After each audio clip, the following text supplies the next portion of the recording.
वे व्यवहार से, उपचार से हमारे लिए साधन तो हो सकते हैं, पर साध्य भूत तो मेरी स्वयं की एक ही आत्मा है, जिसको पहचानने से, जानने से ही मेरा कल्याण होगा। क्योंकि आनंद और शांति एकांत में है। जब तक अनेक चूड़ियाँ हाथ में थी, तब तक माँ खनखनाहट थी। जब अनेक लोग साथ में रहेंगे, उतनी ही ज़्यादा खनखनाहट होगी। घर में माँ जितने अधिक बर्तन होते हैं, उतने ही ज़्यादा, चाहे ये बर्तन हो चाहे वे बर्तन हो, जितने अधिक होते हैं उतने ज़्यादा बचते हैं। वह जितने कम और एक ही होगा तो कभी बचता ही नहीं है। क्यों, आप लोगों ने कभी आलोक भाई प्रयोग नहीं किया क्या? जेब में 2-4 सिक्के लेके चलने जाना, उसकी आवाज़ आएगी, और वही एक ही सिक्का होगा तो एक की कभी आवाज़ नहीं आती। एक के साथ 2, 4, 6 जितने ज़्यादा होंगे प्रिंस, उतनी ज़्यादा आवाज़ होगी। एक की कभी आवाज़ नहीं होती, नहीं होती। इसलिए एक है, सदा शाश्वत है, कभी कभी उसे कोई मिटाने वाला नहीं है। बहिर्भवा संत परे समझता। ये अपरे यानी अन्य जो कुछ भी तुम्हें दिख रहा है, वह सब बहिर्भाव है, मेरा स्वभाव नहीं है, मेरा स्वरूप नहीं है। रूप हो सकता है, स्वरूप और स्वभाव नहीं है। स्वभाव भिन्न है, संयोग भिन्न है, मैं इन सबसे भिन्न हूँ। एको में शाश्वतो अपारणाण दंसन लक्षणा शेषा बहिर्भवा भावा सव्वे संयोग लक्षणा। ये जितना भी शेष है, ये सब कुछ संयोग लक्षण है, ये स्वभाव लक्षण नहीं है। एको में शाश्वतो अप्पा, मैं अकेला ही शाश्वत आत्मा हूँ। एकत्व भावना समझा रहे हैं। मैं अकेला ही एकत्व लिए हूँ। मात्र माँ पढ़ते हैं, पूजा में कहते भी है, मैं एकाकी एकत्व लिए ही सब आते। मात्र कहते हैं ना, पहचान नहीं पाए। पहचान लो, जान लो, मान लो, मैं अकेला मात्र ज्ञान दर्शन लक्षण से युक्त हूँ। शेष सभी बहिर्भाव है, ये मात्र संयोग लक्षण से युक्त है। और जहाँ संयोग है वहाँ वियोग है। जहाँ आना है वहाँ जाना है, जहाँ बिछड़ना है वहाँ मिलना भी है। हाँ, ये पक्का है। जो आया है मोदी जी, जो आया है उसे जाना भी पड़ेगा। क्या हो गया, आज ऐसे उदास से हो गए? आया है तो जाना भी पड़ेगा, समय हो गया है जाने का।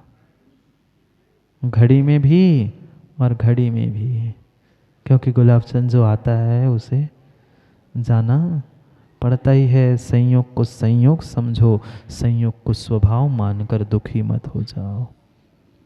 मत होना दुखी। हम उस संयोग को नहीं समझने के कारण वियोग में रोते हैं, संयोग में खुश होते हैं, पर ये सब मात्र कर्मों का नियोग है, ये स्वभाव नहीं है। नहीं है। समय हो गया है, समय हो गया है। माँ किसका?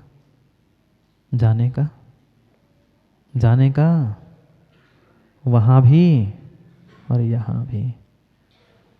क्योंकि कह सकता है कि महाराज जी आज तो शनिवार है, भले ही बॉबी भैया उसका समय नहीं हुआ हो, पर इसका तो समय हो ही गया है।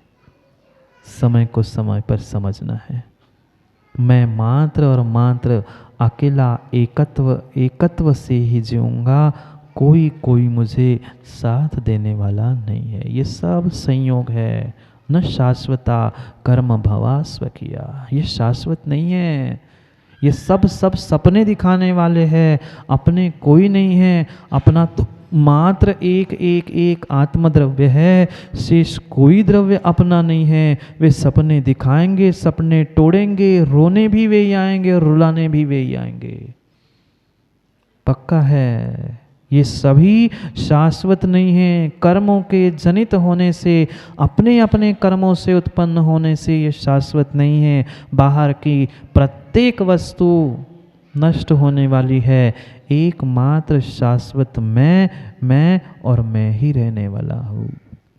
आज से नहीं हूँ, मैं आज से नहीं हूँ। वे आदिनाथ भगवान, आपके पारसनाथ भगवान, मंदिर में रवि भाई पारसनाथ भगवान है ना, आपके पारसनाथ भगवान भी बात के हैं, मैं पुराना हूँ। उत्तम चंद जी, आपके आदिनाथ भगवान, आपके शांतिनाथ भगवान प्रकाश चंद जी, वे बहुत पुराने हैं, वो बहुत बात के हैं, उनसे पुराना मैं हूँ। कौन मैं?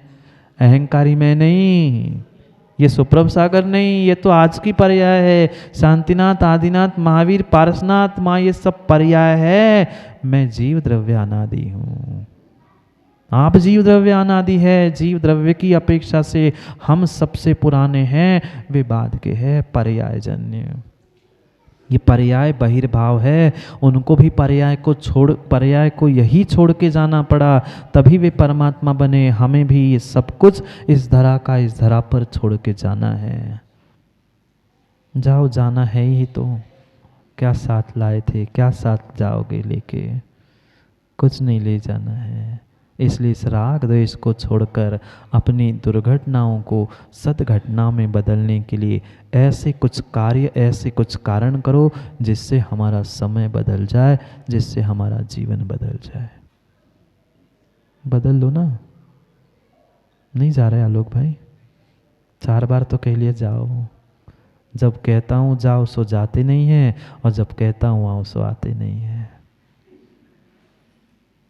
जाओ और आओ। जाने के लिए आना और आने के लिए जाना है। करेंगे समय पर समय की बात। समय पर समझ अगर समझ में आ गई तो समझ काम की है, नहीं तो वह समझ भी मेरी समझ से ना समझ है। समय पे समझ में आ गई तो समझ भी समझ की है, नहीं तो समय पर नहीं आने वाली समझ मेरे समझ में वह ना समझ है। और मृत्यु रूपी रोग लगे, उन रोगों का उपशमन करने वाली कोई परम औषधि है तो वह एकमात्र यह जिनवाणी। भव्यात्मा, जहाँ देह अपनी नहीं तहाँ न अपना कोय। घर संपत्ति पर प्रकट है, पर है परिजन लोय। ये पढ़ते पढ़ते मत सदियाँ बीत गई, पर शायद आज तक इन पंक्तियों का अर्थ हम समझ नहीं पाए। क्वचित कदाचित इन पंक्तियों को हमने चंद्र जी याद तो कर लिया, कई बार जीवन में इन पंक्तियों को हमने दोहरा भी लिया, पर उसके अर्थ को न हम समझ पाए, न उसको अपने जीवन में उतार पाए। जब भी 12 भावना की, वैराग्य भावना की चर्चा आती है, हम परमात्मा के मंदिर में पहुंचकर उनको तो सब कुछ सुना के आ जाते हैं, खूब अच्छे से सुनाते हैं। मरना सबको एक दिन, अपनी अपनी बार, जहाँ देह अपनी नहीं तहाँ ना अपना कोई। ये सब पूरी 12 भावना हम उस पाषाण के परमात्मा को तो जाकर कई बार सुना चुके, पर भीतर बैठे हुए चेतन परमात्मा को हम नहीं समझा पाए। कठिन नहीं है किसी दूसरे को समझाना, किसी दूसरे को सुनाना किंचित भी कठिन नहीं है। अगर इस ब्रह्मांड में, इस संसार में सबसे कठिन कुछ है तो अपने आप को समझाना और अपने आप को समझना है। जितना कठिन अपने आप को समझना है, उससे कई अधिक कठिन अपने आप को समझाना है। आज तक हमने ना अपने आप को समझा है, ना अपने आप को समझाने का प्रयास किया है। पल पल में जब जब हमें समय मिलता है, हम प्रत्येक पल में दूसरों को समझाने का, दूसरों को सलाह देने का काम कर लेते हैं, पर व्यक्ति भूल जाता है कि मेरी भी कहीं ना कहीं गलती है, तभी सामने वाले की गलती हो रही है। ये पक्का निर्णय हमें अपने भीतर करना होगा कि जैसे ताली एक हाथ से नहीं बजती है, ऐसे संसार में कोई भी कार्य कभी एक तरफा नहीं होता। कितनी सारी गलतियां हमने दुनिया की, कभी कभी अपने माँ बाप की भी हमने खोज ली, कभी कभी हमने अपने बेटों बहनों की भी खोज ली, जिनके साथ सदियों से, महीनों से, वर्षों से जी रहे हैं, जिन्होंने हमें जन्म दिया, पाला पोसा, सब कुछ किया। हम उनकी भी कमियां खोजते हैं, क्योंकि कमी सामने वाले की बाद में समझ में आती है, भीतर की हमें पहली समझनी चाहिए थी। पर अक्सर हमारे साथ यही होता है, हम सामने वाले को, दूसरे को पहले जानते हैं, फिर अपने आप को कई कई काल बाद जानते हैं। क्या बचपन में किसी बालक को आपने नहीं देखा, जिसको कुछ भी नहीं पता होता, वह बालक मात्र माँ को देखकर खुश हो जाता है? माँ नहीं देखा? वह रोता हुआ, बिलखता हुआ छोटा सा बालक, उसके पास मैं बालक हूँ, मैं अमुक हूँ, कुछ भी नहीं था। उसको तो यही लग रहा था, तू यानी मेरी जो माँ है, मेरी जो पिता है, यही मैं हूँ। जब बालक बालक होता है, बिल्कुल 1-2 साल का भी पूरा नहीं होता है, तब सब कुछ अपना सर्वस्व उस माँ को, कभी पिता को, जो उसका ध्यान रखता है, खिलाता है, पिलाता है, उस तू को यानी पर को अपना मानता है, और उस पर को ही अपना अस्तित्व मानकर, उसको ही अपना मानकर अपना एक एक दिन, अपना समय व्यतीत करता है। पर जैसे ही थोड़ा सा ही समझदार होता है, थोड़ी समझ आती है, उससे समझ में आता है, तू भिन्न है, मैं भिन्न हूँ। आप देखना, पहले वह जो बालक होता है, वह बहुत छोटी उम्र में उसे दर्पण भी दिखाओ तो उसे एहसास नहीं होता कि मेरा ही प्रतिबिंब है। पहले प्रयास करता है दर्पण को पीछे जाके देखूं और कोई है क्या, दर्पण को टटोल के देखता है अंदर कोई है क्या, क्योंकि अभी तक उसे अपने मैं पने का, अपने पने का भान नहीं हुआ था। अपने अस्तित्व को पर के अस्तित्व से ही पहचानता था, और जैसे ही समय बढ़ते हुए, उम्र बढ़ते हुए, समझ बढ़ती गई, वह महसूस करता है कि माँ आती है, जाती है, पिता उठाते हैं, रखते हैं, मतलब ये हमसे कुछ भिन्न है। दर्पण में भी जो दिख रहा है, दर्पण के पीछे कोई नहीं है, दर्पण के अंदर भी कोई नहीं है, मतलब मेरा कुछ स्वयं का एक भिन्न अस्तित्व है। जिस दिन, जिस क्षण, जिस समय उस बालक को अपने स्वयं का अस्तित्व का भान हो जाता है, उस दिन से वह पर वस्तु से संबंध छोड़ देता है। भले ही वह अनादि के संस्कार के कारण घर परिवार, माता पिता, सगे संबंधी को छोड़ नहीं पाए, पर उस दिन, उस क्षण उसे निर्णय हुआ था कि ये पर है, ये मुझसे भिन्न है, मेरा अस्तित्व इनसे कुछ भिन्न है। अनादि से प्रत्येक जीव की यही भूल रही कि पहले तो वह पर को अपना और अपना ही मानता रहा। जब भीतर की समझ जाग उठी, तब उसे भेद विज्ञान हुआ कि ये परिवारजन मुझसे भिन्न है, इन सबसे मेरा स्वयं का अस्तित्व कुछ भिन्न है। जब तक उसे ज्ञान नहीं था, जब तक उसे भान नहीं था, तब तक उन सबको वह अपना मानता था। अपना नहीं, मैं ही मानता था, स्वयं ही मानता था। ऐसी ही हमारी प्रत्येक भवों में दुर्दशा होती रही। चाहे गलती की बात हो, चाहे कभी किसी के सुधार की बात हो, हमारी हर समय दृष्टि उस बचपन के और अनादि के संस्कार के कारण दूसरे पर जाती रही कि वो फिर मैं। अपनी स्वयं की पहचान कब करोगे?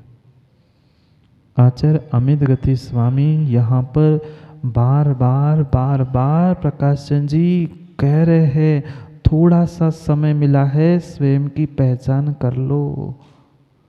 ये जितने तुम्हें दिख रहे हैं वे मात्र और मात्र तुम्हारे प्रतिबिंब है।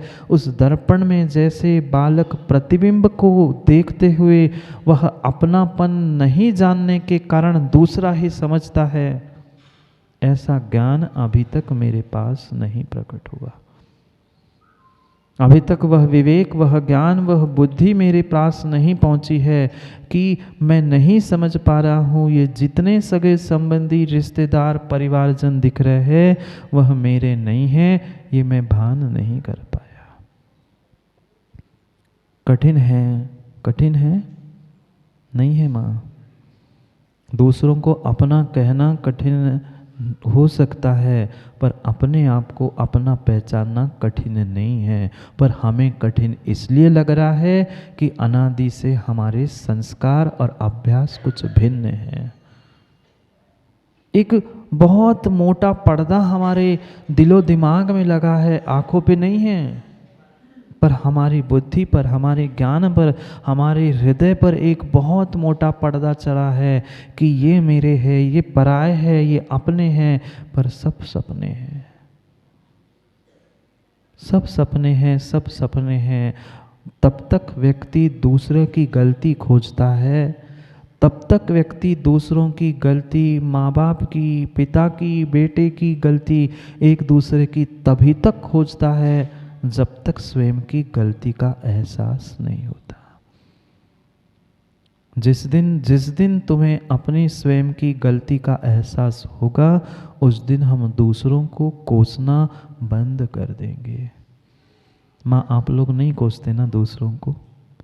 कभी बच्चों को, कभी माता पिता को, कभी पति देव को, पता नहीं कितनों कितनों को हम कोसते कोसते आज इस उम्र में पहुँचे हैं, पर फिर भी सत्य का बोध नहीं कर पाए। किसी दूसरे को नहीं कोसना था, मेरे स्वयं के भ्रम को और मेरे स्वयं के मोह को कोसना था।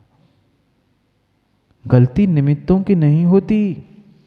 आज तक इतनी हमारी निमित्ताधीन बुद्धि हो चुकी है कि हर समय उत्तम चंद जी हम निमित्तों को कोसते रहे, निमित्तों को सुधारने का प्रयास किया, निमित्तों को सुधारने का, परिस्थितियों को सुधारने का प्रयास किया, पर ये पक्का मानना निमित्त परिस्थिति बदलने से मात्र काम नहीं होगा।